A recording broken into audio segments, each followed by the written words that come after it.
Olá, amigos. Estamos iniciando mais um programa, O que diz Kardec.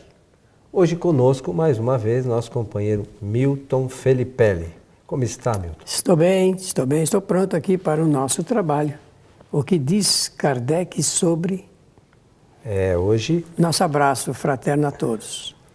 Hoje há uma questão aqui que nos foi encaminhada, Milton, que diz o seguinte, e eu acho que é uma dúvida, inclusive, de muitos que nos assistem. Anjos da guarda e espírito protetor são a mesma coisa? Podemos saber quem é o nosso protetor espiritual? Eu acho que essa é uma questão que muitas pessoas que, pelo menos eu conheço, frequentam o centro espírita, querem saber, se possível, até o nome do seu protetor espiritual, né? Tá bem, então não há dúvida nenhuma que a busca do conhecimento ela é válida e está na conformidade com o nosso aprendizado, até por uma questão de ordem prática, que nós temos que saber usar. E como nós vamos falar hoje, vamos comentar. Então vamos começar dizendo o seguinte, o termo anjo guardião pertence à religião católica e se refere exatamente ao ser que pode nos proteger. O anjo é uma figura exemplar ligado com a ajuda e a cobertura espiritual que se dá. Até existem vários contos, histórias referentes aos anjos que, digamos, salva a vida de uma ou mais pessoas, situações de acidentes, desastres, acontecimentos. Então, é uma coisa bastante interessante esse estudo. E o termo protetor espiritual está mais consentâneo com a doutrina espírita, porque foi o que Allan Kardec conseguiu apurar da natureza das questões que ele levantou e a natureza das respostas que ele recebeu dos espíritos superiores quando o ajudaram a escrever o livro dos espíritos. Do ponto de vista doutrinário, podemos dizer assim, sim, anjo da guarda e espírito protetor representam a mesma coisa. Então, a partir desse princípio. Agora, qual é o papel do protetor espiritual? O Espiritismo ensina que ao reencarnar, o espírito recebe uma proteção através da presença constante de um outro espírito, claro que está numa melhor condição do que o reencarnante, para protegê-lo. Como é que o protetor protege? Ele não protege com as mãos, segurando coisas para defendê-lo. Não é assim que funciona. O protetor, ele protege através da ligação de pensamento, porque ele serve, digamos assim, para aconselhar, para sugerir, para advertir, para admoestar muitas das vezes. Então, através do aconselhamento, ele sugere ao espírito o quê? Sugere o espírito proceder bem. Nunca um protetor espiritual vai recomendar ao protegido que faça uma coisa inadequada, uma coisa má para si. Ao contrário, vai recomendar tudo de melhor, de bom e de melhor. Então é o que nós precisamos primeiramente saber. Como é que o protetor protege? Muitas pessoas têm a ideia de que nós temos muitos protetores, e pode ser que sim, mas um deles, digamos, o primeiro, é aquele que se destina a servir como protetor espiritual mesmo, na encarnação. Os demais são para, digamos, acontecimentos, circunstâncias, e talvez nem tenham a mesma qualidade espiritual do protetor nosso espiritual. Esse está sempre ligado com o seu protegido. Pena que nós não pensamos nisso.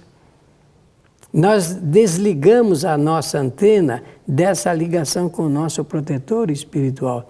Nós deveríamos tomar o cuidado na vida e realmente, antes de fazer as coisas, pedir uma inspiração, porque é através da inspiração que o protetor espiritual pode nos ajudar. Inspiração.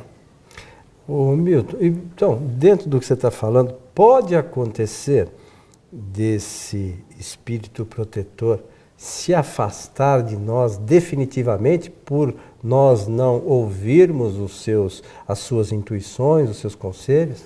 Bom, eu penso que jamais o protetor espiritual, como é que se costuma dizer, desiste do seu protegido, por pior que ele seja, porque realmente ele assumiu essa responsabilidade espiritual. Assumida, ele vai conduzindo. Os outros protetores que nós chamamos de guias, eu penso até que podem se afastar em decorrência do nosso mau proceder. Mas o protetor espiritual está sempre presente, cada vez mais consciente dessa necessidade. Imaginemos, se com proteção nós cometemos muita coisa, sem ela, então, meus amigos, o que seria de nós? Então, aquela imagem que a gente vê em alguns desenhos, sobretudo, que tem lá a pessoa e tem um anjinho, um com asinha, outro com um garfinho, representando o céu e o inferno ali, o bom e o ruim. Isso é muito mais, embora aquilo seja só uma ilustração, mas isso é muito presente, claro, nas nossas vidas, né, Milton? Funciona porque também assim mesmo. Existem os espíritos que querem nos prejudicar. E intuem de forma negativa, né? Sempre faça o pior e não o melhor. O outro, por natureza e critério, sugere sempre o melhor. Agora, no final da pergunta, a pessoa diz assim, podemos saber o nome do guia espiritual, do protetor espiritual? Eu penso o seguinte, querido amigo Coelho, que valor teria saber ou não o nome? Além do que, normalmente os espíritos nunca dão um nome absolutamente correto. São um nome, digamos, um nome fantasia, porque, sinceramente, a denominação nada importa. O que importa realmente é sabermos dessa proteção. E cada pessoa tem o seu motivo para acreditar que ela é protegida. A única coisa é que, às vezes, alguns gostariam que fosse um espírito com nome... Né, um nome bonito, conhecido, né, por vezes, eu imagino que um espírito que tivesse uma elevação. Uma patente maior, espiritual e tudo mais. Mas aí já é vaidade, não é? Aí não estamos falando de uma real necessidade de conhecimento. A real necessidade de conhecimento nos leva àquilo que você pega com Kardec, que é a necessidade de termos um protetor para a nossa realização aqui na Terra. Essa é a realidade. Na pergunta 489 do Livro dos Espíritos de Allan Kardec, Kardec pergunta aos espíritos se há espíritos que se liguem particularmente a uma pessoa visando protegê-la. E os espíritos dizem que sim, o irmão espiritual. E é o que chamais de bom espírito, bom gênio, seja lá o que for, né, a denominação que se dê. Então existe realmente esse espírito que se liga, cada um de nós tem lá um que se ligue a ele, né, para ajudá-lo na sua encarnação. E por vezes acompanha até depois da encarnação, né, Milton? Tem alguns espíritos que realmente acompanham um certo tempo depois da desencarnação. Agora, o que acontecerá conosco se nós continuarmos nos preparando, que nem nós estamos todos, com conhecimento, extensão maior da bondade, da vontade de ajudar o próximo? Vai acontecer que dentro, quem sabe, de alguns milênios, a gente também vai ser protetor de algum espírito, de alguém que reencarna. É muito provável, né? A ordem é o que sabe mais ajuda o que sabe menos, né? Se tivermos numa condição evolutiva mais adiantada, no nível, por exemplo, de espíritos bons, poderemos, quem sabe, no futuro breve... Bom, eu exagerei, falei milênios, mas pode encurtar, claro. Mas esses espíritos podem auxiliar espíritos como nós ainda, que são espíritos imperfeitos, né, Milton? E que estamos buscando, pelo menos, um conhecimento novo para servir como focalizador de luz na estrada da nossa vida, né?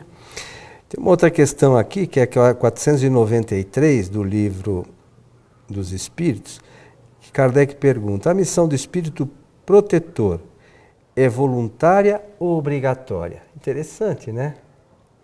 O espírito é obrigado a velar por vós porque aceitou essa tarefa. Entretanto, tem o direito de escolher os que lhe são simpáticos. Para uns é um prazer, para outros uma missão ou um dever. É interessante também isso, né? Claro. Existe uma outra questão que aqui diz o seguinte: o espírito protetor está fatalmente ligado ao ser que lhe é confiado? Acontece com frequência, essa é a resposta, que certos espíritos deixem a sua posição a fim de desempenharem diversas missões, mas então dá-se uma substituição. Então pode acontecer que no decorrer de uma encarnação, por uma outra missão que esse espírito, que hoje é o nosso espírito protetor, venha a ter, que ele seja substituído por um outro. Mas é um tanto quanto raro, mas pode ocorrer. Hipoteticamente é possível, na né? Na lei das probabilidades e possibilidades e necessidades, sim, com certeza. Mas é interessante isso para a gente ter consciência que jamais estaremos desamparados de algum espírito que esteja tentando, pelo menos, nos auxiliar, né? Porque às vezes eles estão lá, se esforçam, mas a gente não escuta. Porque né, tudo é aprendizado. Eu penso que se eu disser que nessa fantástica engenharia divina, portanto, engenharia de Deus, que cria essas possibilidades, isto está dentro de uma necessidade daquele que ainda não sabe tudo, aprender um pouco mais com aquele que aprendeu e sabe mais. E nessa troca, então, de conhecimentos reside os benefícios decorrentes da bondade, dita bondade de Deus, bondade do Criador, porque é para o bem. Tem uma outra questão aqui, que aí é decorrente da anterior, né? O espírito protetor abandona por vezes o seu protegido quando este se rebela contra os seus conselhos. Aí ele diz que afasta-se quando vê a inutilidade dos seus conselhos e quando mais forte é a vontade de sujeitar essa influência dos espíritos inferiores. Entretanto, não o abandona completamente e sempre se faz ouvir. Então, o homem quem faz ouvidos moucos, aquele volta desde que seja chamado. Ou seja, sempre que for chamado de volta, ele está lá, deixa a gente, às vezes, por nossa conta. Passar, né? por certas experiências, né? Mas não se desliga totalmente, porque assumiu a tarefa, assumiu essa responsabilidade. É sempre a questão eles respeitam o nosso livre-arbítrio, as nossas escolhas, às vezes. Né? Eles não modificam o nosso direito de escolher. Somos nós que escolhemos e nós que praticamos, nós que agimos. E eles procuram nos aconselhar, conforme eu disse no início, através da condução de pensamentos melhores. Nessa mesma linha, então a gente pode imaginar também, Milton, que não são os espíritos chamados obsessores que fazem, eles podem até também, de certa forma, nos induzir a alguma coisa, mas a escolha também de fazer certo ou errado é sempre nossa. Claro, né? Mesmo a indução respeita o direito de escolha, de aceitar ou não. A partir do instante que o espírito encarnado, ele não aceita, essa palavra não aceita, significa colocar anteparos para a ligação. Porque do ponto de vista dos acontecimentos, funciona pelo envolvimento e manifestação. Interessante. O meu amigo Milton, vamos imaginar que uma pessoa esteja numa condição de obsessão muito forte. Embora nós tenhamos já lido que o Espírito jamais nos abandona, o nosso Espírito protetor jamais nos abandona, nessa condição, como o Espírito que está sendo obsediado perde um pouco a lucidez, como é que ele pode auxiliar esse Espírito? Olha, agora mesmo seria uma coisa bastante interessante ali, daquele jeito, essa tradução é do Dr. Júlio de Abreu, né? Uhum. Então, sempre o Espírito protetor, ele encontra um mecanismo para fazer as suas sugestões. Sempre ele vai encontrar. Agora, respeitado o estado em que se encontra o ser que está recebendo a proteção. Como ele se envolveu dramaticamente com a enfermidade chamada obsessão, dentro dessa enfermidade ele aí mesmo vai encontrar.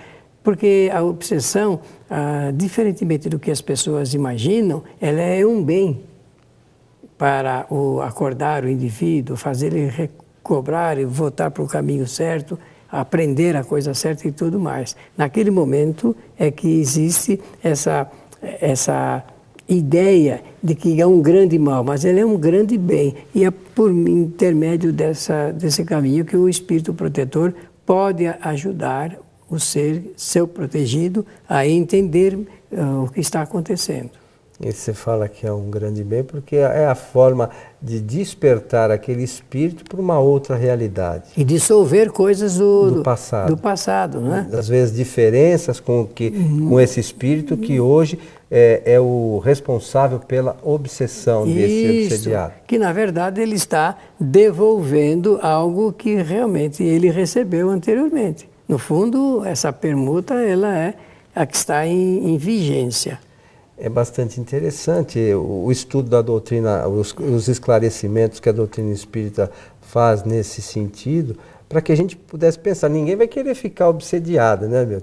Mas que a gente pensasse de forma diferente para se conduzir melhor na nossa encarnação, né? E Kardec diz no Livro dos Médiuns, no capítulo 23, que é a insistência e persistência que o espírito promove com outro espírito devido a esses acontecimentos anteriores. Você está falando da obsessão. Porque realmente ela funciona. Que a ação persistente do espírito sobre o outro. Ela funciona como um veículo para acordar, para chamar a atenção. Funciona como lei de efeito sobre causas anteriores. Eu poderia falar lei de causa e efeito, não é isso? Mas ela é em si um efeito forte, bem caracterizado, ou simples, ou fascinação ou subjugação, por essas três modalidades, chamar o espírito para essas solvências do passado. Temos que pensar bastante e refletir sobre tudo isso. Existe aquela que é individual, existe aquela que é pequenos grupos, existe até muitos grupos, muitas multidões, digamos assim. Segundo os livros de Kardec, no período em que Jesus estava encarnado, houve uma epidemia Ele chama de epidemia. Espíritos obsessores naquela região, né? Que são subjugados. Mesmo no tempo de Kardec, ele soube lá, ele deu o nome, que é um termo que se dava antigamente para a subjugação, ele diz os processos de Morzine. Morzine é uma localidade, uma cidade, e faz uma referência, então, de todos os habitantes da cidade passando por essa enfermidade. Olha que coisa interessante. Quem quiser ler sobre os processos de Morzine, consulte a Revista Espírita, né? Na Revista Espírita tem os relatos